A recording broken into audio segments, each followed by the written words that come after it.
Kisah akan berfokus pada seorang dukun cantik bernama Annabel. Dia akan membacakan sebuah kartu untuk melihat nasib pasiennya yang membutuhkan pertolongan, baik itu berupa sebuah ramalan atau saran. Annabel akan melakukan apa saja demi agar pasiennya bisa sembuh. Do you want me to call a doctor for you? All right. Suatu hari, Annabel kedatangan seorang pasien wanita korban KDRT bernama Valerie. Maksud kedatangan Valerie ke sana adalah untuk meminta agar Annabel membaca masa depannya dengan sang suami dan apa yang harus ia lakukan. Meski awalnya sempat menyuruh agar Valerie bercerai saja, namun setelah membaca kartu, ia merasa jika suami Valerie masih bisa diatasi. Yang di tengah praktik tersebut, datanglah seorang tetangga yang mengabarkan bahwa anak sulung Annabel baru saja membuat masalah di sekolahnya.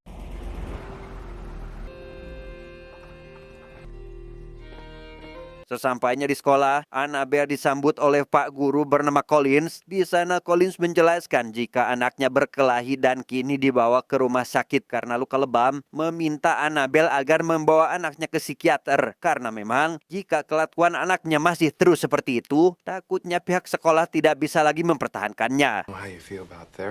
Mike doesn't need a therapist, Mr. Collins. He can talk to me. Pembicaraan mereka terhenti ketika pacar Collins bernama Jessica datang ke tempat itu untuk menemui pacarnya. Sebelum pergi, Jessica yang tahu jika Annabel adalah seorang dukun pun memintanya untuk meramal nasib pernikahan mereka berdua. Namun ketika Annabel menggunakan kekuatannya, ia malah melihat hal seperti ini. What's the matter? Ya, meski melihat sesuatu yang buruk, Annabel tetap mengatakan jika Jessica dan Collins akan berbahagia. Di perjalanan, Annabel melipir dulu ke bengkel untuk memperbaiki pintu mobilnya yang tidak bisa tertutup rapat. Yang karena perbaikannya akan lama, montir yang bernama Patty itu pun akan mengantarkan Annabel ke rumahnya terlebih dahulu. Dan mobilnya sendiri akan diantarkan nanti jika sudah diperbaiki. Rupanya Buddy ini adalah salah satu pasien Annabel dengan kondisi mental yang mohon maaf agak bermasalah. Seperti saat di tengah jalan dia tiba-tiba saja berhenti dan menangis. Kemudian mengatakan jika ia akan bundir sebelum matahari terbenam. Yes, I'm about to kill myself before the sun goes down. You're fine. You can always talk to me, buddy. Setelah menenangkannya dan pulang ke rumah, Annabel tidak bisa langsung beristirahat dengan tenang karena ada seorang tamu tadi undang bernama Donnie. Rupanya Donnie ini adalah suami dari Valerie atau pasien Annabel tadi pagi, di mana kedatangan Donnie ke sana adalah untuk meminta Annabel agar berhenti mengganggu hubungannya dengan Valerie, yang jika Annabel tak berhenti, maka jangan harap jika Donnie akan diam saja. I bet they need their mama, don't they? Don't you threaten me or my kids. What the devil's gonna get you burned. Esok harinya setelah semalam mendapat ancaman dari Donnie, Valerie tiba-tiba saja datang ke rumah untuk curhat terkait perlakuan suaminya. Namun baru saja mereka berbicara, tiba-tiba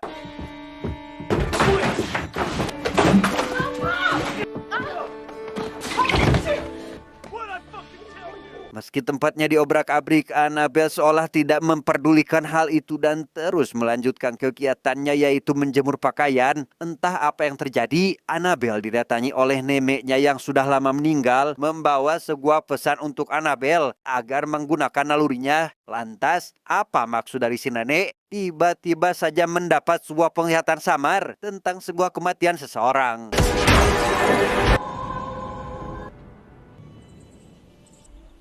Malamnya Annabel pergi menghadiri sebuah pesta yang juga diikuti oleh Collins dan Jessica. Namun di sana Annabel merasa heran dengan sosok Jessica ini karena bukannya berdansa dengan sang pacar, ia malah pergi bersama orang lain. Sampai-sampai bermesraan dengan orang lain di toilet.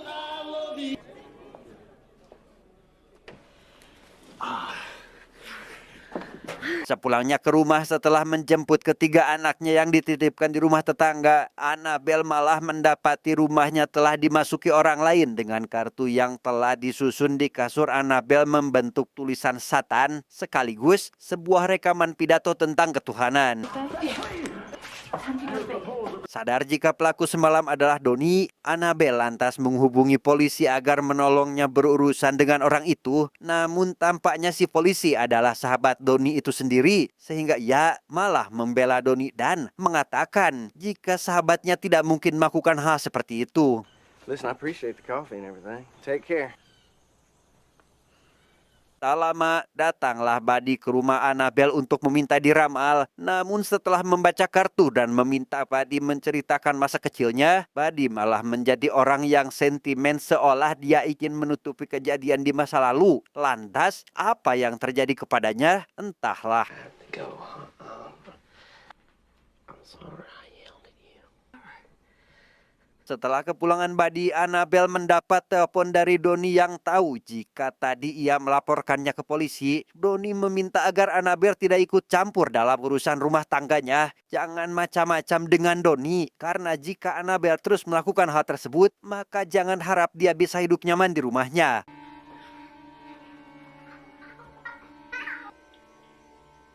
Tak ingin terus memikirkan hal-hal yang berkaitan dengan Donnie, Annabelle memilih untuk tidur saja. Namun, baru saja memejamkan mata, tiba-tiba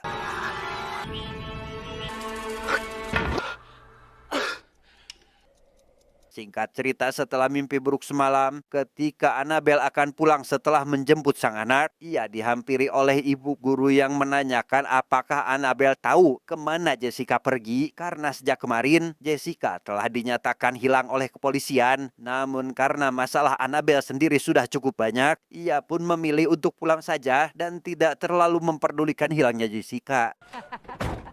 Bye, boys. Ketika di rumah, Annabelle yang malah kepikiran hilangnya Jessica tidak menyadari tak anak pangaisnya malah memakan habis selai yang akan dijadikan lapisan sarapan roti milik semua orang. Takut jika anak yang lainnya tahu, Annabelle meminta anak pangaisnya untuk membeli selai pengganti. Namun di tengah jalan, si anak malah bertemu dengan Donnie mengatakan hal yang tidak-tidak terhadap Annabelle, di mana kebetulan Buddy atau fans berat Annabelle juga berada di sana mendengar hal tersebut dari si anak, sehingga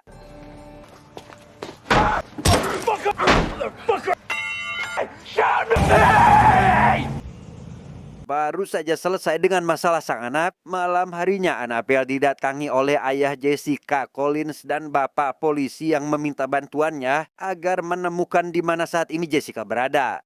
Is there anything you can tell us? I can read for you.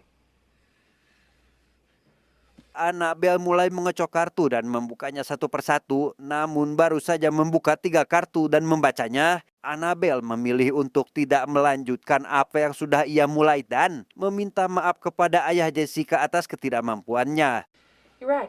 It won't. I can't concentrate. Dalam tidurnya, Annabelle kembali memimpikan hal aneh yang kali ini ia dibawa ke sebuah tempat dengan sebuah pagar, bunga berwarna putih, danau, rantai dengan darah, dan seorang bapak-bapak yang sedang bermain biola. Tak apa maksud dari mimpi tersebut, namun Annabelle kembali bangun, tepat ketika waktu menunjukkan pukul 1:30. Tidak bisa tidur lagi, Annabelle pergi keluar untuk memberi susu pada anjingnya yang kedinginan di luar rumah. Namun ketika air susu menetes ke tangan Annabelle, tiba-tiba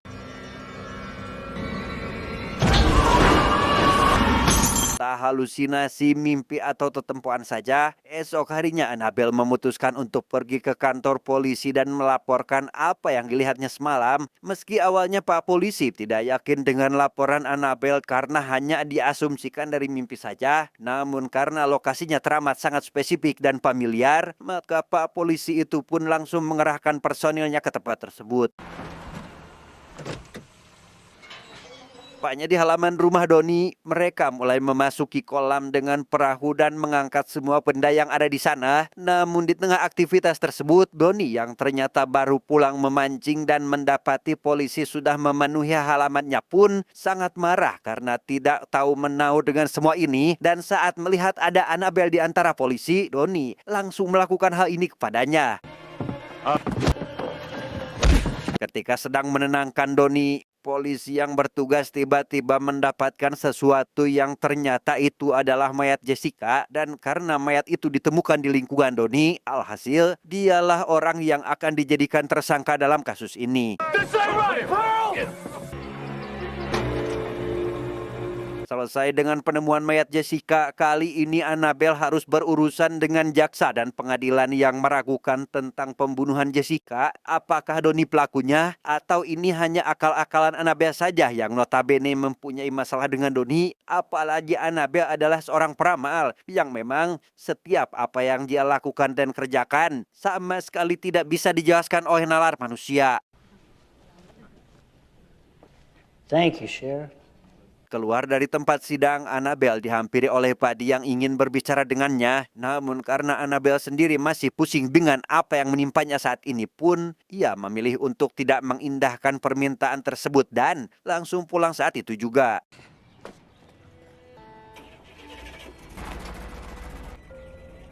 Malam harinya ketika hendak menidurkan ketiga anaknya, Annabelle kedatangan tamu mendesak yang ternyata itu adalah ibunya Buddy. Ia meminta Annabelle untuk segera ke rumahnya karena ternyata Buddy sedang melakukan hal ini kepada ayahnya sendiri.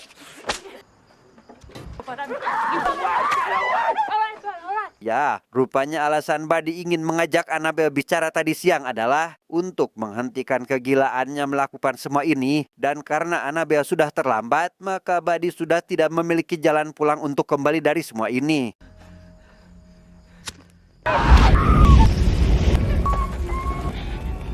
Setelah membakar ayahnya sendiri, Buddy akhirnya ditangkap oleh polisi, di mana esok harinya Annabelle kembali pergi ke pengadilan untuk menjadi saksi di persidangan Donnie. Namun bukannya mendapat apresiasi, Annabelle justru dijadikan sasaran empuk oleh pengacara Donnie karena Annabelle dianggap hanya sebagai dukun yang tak bisa membuktikan keterangan yang sudah ia buat, menaikkan profesinya pada kematian sang suami, kemiskinan, dan lain-lain tentang kehidupan pribadinya, sehingga hal itu membuat Annabelle sangat frustasi dan memilih untuk pergi saja dari tempatnya sebagai saksi.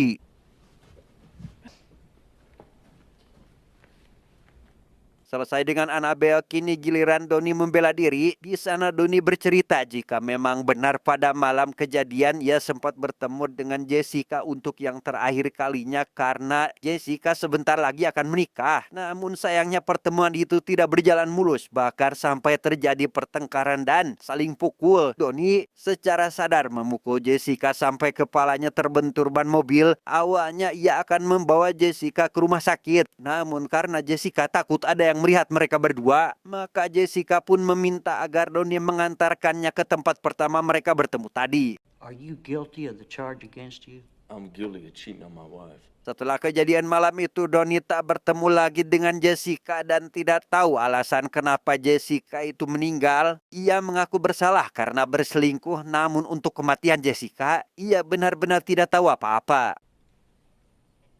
Yeah, I've hit Valerie before. Tidak ingin Donnie lepas dari jeratan hukum karena cerita tersebut, jaksa mulai bermain dengan kata-kata yang membuat Donnie menjadi sangat marah dan karena Donnie tidak bisa mengontrol emosinya, maka ia pun akhirnya ditetapkan sebagai tersangka dalam kasus ini. Jika memang benar Donnie tidak bersalah, lantas siapa pelaku sebenarnya? Ataukah ada yang Donnie tutupi? Atau memang ada pelaku lain? Entahlah. Lanjut, esok harinya sepulang belanja, Annabelle dikagetkan dengan kemunculan Valerie yang datang untuk meminta bantuan agar membaca nasibnya. Dan entah apa yang terjadi dengan Valerie, ia malah merasa kehilangan setelah Donnie baru saja dinyatakan bersalah. Kata Valerie, meski dirinya selalu disiksa, tapi kesepian ternyata lebih menyiksa daripada luka fisik yang ia dapatkan dari suaminya. Like I said, I know it's unchristian. Di tengah membaca kartu, Annabelle merasakan sesuatu yang aneh namun masih tidak jelas. Ia tidak menceritakan hal itu kepada Valerie dan tetap menyimpannya seorang diri. Entah apa yang Annabelle lihat, namun malam harinya ia malah diganggu oleh sosok Jessica yang datang bukan lewat mimpi, melainkan pada kehidupan nyata.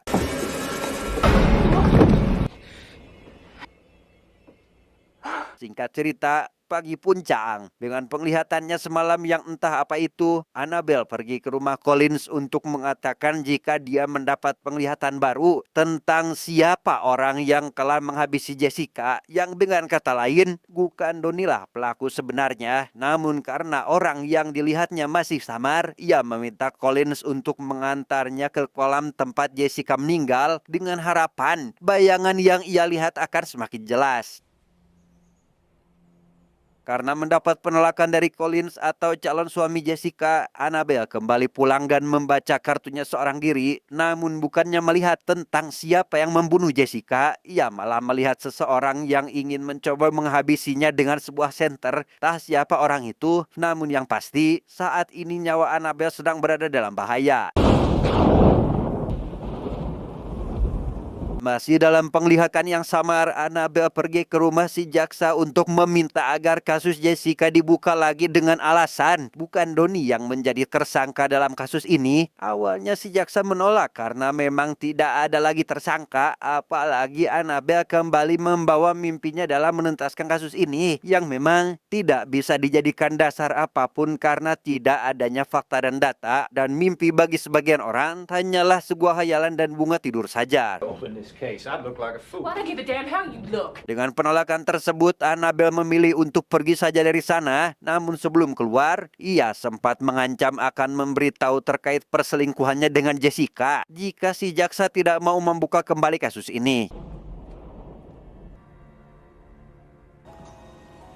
Sesampainya di rumah, Annabelle melihat Buddy sudah menunggunya di sana. Namun ketika disusul, ia tiba-tiba saja menghilang. Tanpa berusaha mencarinya, Annabelle segera masuk ke rumah dan menghubungi tetangga yang menjaga anaknya untuk tetap menjaganya sampai pagi. Entah sedang malas atau mendapat firasat buruk, Annabelle kembali dikejutkan dengan kedatangan Collins yang datang ke rumahnya sambil hujan-hujanan. Di sana Collins meminta Annabelle untuk membaca kartu untuknya karena merasa jika saat ini Collins tidak baik-baik saja. Namun lagi, Annabelle tidak bisa mengeluarkan kekuatannya karena sedang tidak fokus. I can't make it happen. Karena ingin dibacakan kartunya, Collins pun akhirnya mengajak Annabelle pergi ke kolam tempat di mana Jessica meninggal. Sempat menolak karena ini sudah malam dan belum tentu berhasil. Collins akhirnya berhasil meyakinkan Jessica dan akhirnya mereka pun berangkat ke kolam saat itu juga. Baru saja berjalan beberapa meter dari mobil, Annabelle malah tersandung akar pohon dan tiba-tiba saja mendapat penglihatan terkait kematiannya sendiri. Dan tanpa memberitahu Collins, ia pun buru-buru berjalan lagi seolah tidak terjadi apa-apa. Tidak jauh dari titik jatuhnya Annabelle, saat pandangannya tertuju pada sebuah batang pohon besar, ia kembali mendapat kilas balik mengenai detik-detik kematian Jessica yang ternyata tidak dibunuh oleh Donnie melainkan pacarnya sendiri karena ketahuan selingkuh. Sadar jika nyawanya berada dalam bahaya, Annabelle meminta Collins untuk membawanya pulang, tetapi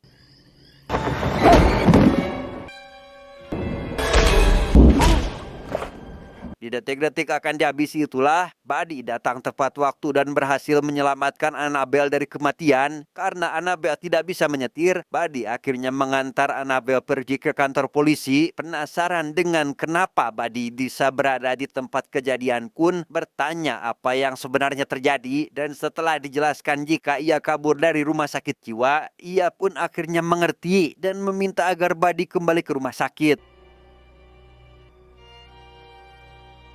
Setelah melaporkan semuanya pada Pak Polisi dan kembali ke mobil, Annabelle tidak menemukan Buddy dimanapun. Tak lama kemudian, Pak Inspektur Polisi kembali mengajak Annabelle berbicara sekaligus berterima kasih atas semua bantuannya. Di sana Pak Polisi menjelaskan jika Collins sudah mengaku dan bertanya bagaimana Annabelle bisa selamat dan sampai ke kantor dengan kondisi kepalanya terluka. Di sana Annabelle menjawab jika ia bisa selamat atas bantuan Buddy. Namun satu hal yang mengejutkan adalah Buddy rupanya sudah meninggal tepat jam 6 sore di rumah sakit karena bundir yang memang sudah menjadi rencana Buddy dan sudah diceritakan kepada Annabelle jauh-jauh hari.